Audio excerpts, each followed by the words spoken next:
the so-called Muslim travel ban in the last Trump administration. And Congresswoman Elise Stefanik, a staunch Trump ally, will serve as U.S. ambassador to the UN. We have reports tonight from Mar-a-Lago and here in Washington, beginning here with CBS's Ed O'Keefe. Good evening, Ed. Good evening, Nora. No other issue dominated Donald Trump's campaign to win back the White House quite like immigration, and now his pick to oversee the mass deportation of potentially millions of people in this country is starting to play out. Public safety threats and national security threats will be the priority because they have to be. They pose the most danger to this country. Tom Homan is a former acting director of Immigration and Customs Enforcement and set to serve as President-elect Trump's so-called border zone, overseeing security along the U.S.-Mexico span and the removal of potentially millions of undocumented immigrants. Every morning I'm pissed off about what this administration did to the most secure border in my lifetime, so I'm going to go back and do what I can to fix it. Homan laid out part of his fix-it plan in an interview with 60 Minutes correspondent Cecilia Vega in late October. Well, let me tell you what's not going to be first. It's not going to be a mass sweep of neighborhoods. It's not going to be building concentration camps. I've read it all. It's ridiculous. But if mass deportation is not going to be, as you said, massive sweeps and concentration camps, There'll be concentration. What is it? There'll be targeted arrest. We'll know who we're going to arrest, where we're most likely to find them based on numerous investigative processes. CBS News has learned Trump is set to name Stephen Miller to work with Homan. Miller, a longtime aide and advocate for stricter immigration laws, will be White House Deputy Chief of Staff for Domestic Policy. He has said Trump would seek to deputize National Guard troops to help deport immigrants.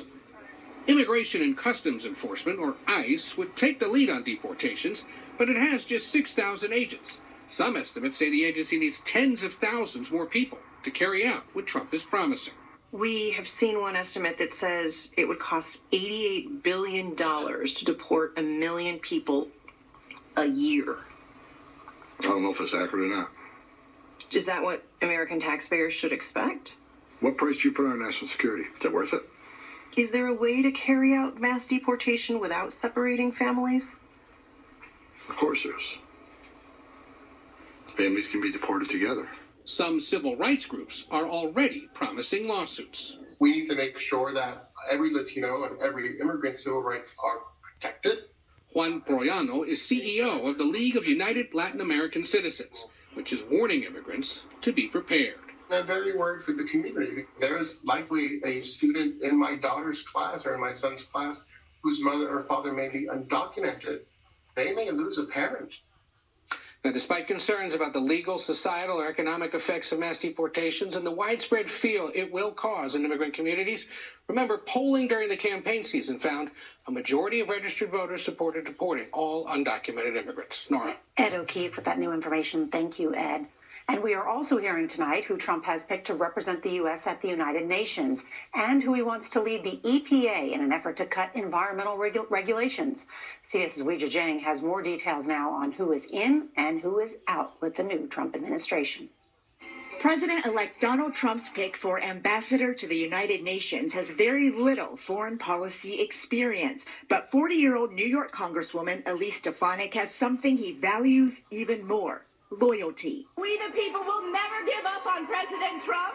She defended Trump during both impeachments. Nothing rises to the level of impeachable offenses. Trump today calling her an America First fighter, signaling the isolationist approach the administration is expected to take. Stefanik also happens to be a fierce critic of the institution she'll now be a part of. We know that the UN is a den of anti-Semitism. And an outspoken champion of Israel, last year blasting Ivy League presidents for, in her view, tolerating anti-Semitism on campus. That's your testimony today, calling for the genocide of Jews is depending upon the context. That is not bullying or harassment. This is the easiest question to answer yes, Ms. McGill. But some Trump advisors are worried about her departure from Congress with such a slim margin between the two parties. Elon Musk posted on X, it might be too dicey to lose her from the House.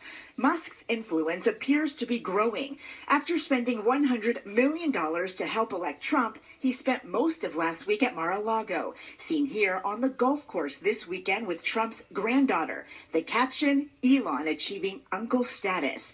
Late today, Trump announced he was tapping former New York Congressman Lee Zeldin to run the Environmental Protection Agency. Zeldin is a regular at Mar-a-Lago who also defended Trump during impeachment proceedings. He has been criticized by environmental groups for his voting record. And today, Zeldin vowed to surge domestic energy production, revitalize the auto industry, and roll back Biden regulations.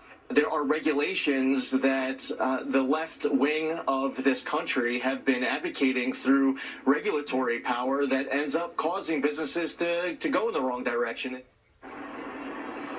Trump also announced that his former cabinet members, Mike Pompeo and Nikki Haley, will not be part of the administration. Pompeo waited until after the Republican primary to endorse Trump, which did not sit well with him, and Haley was highly critical of Trump when they were fighting over the nomination. Nora?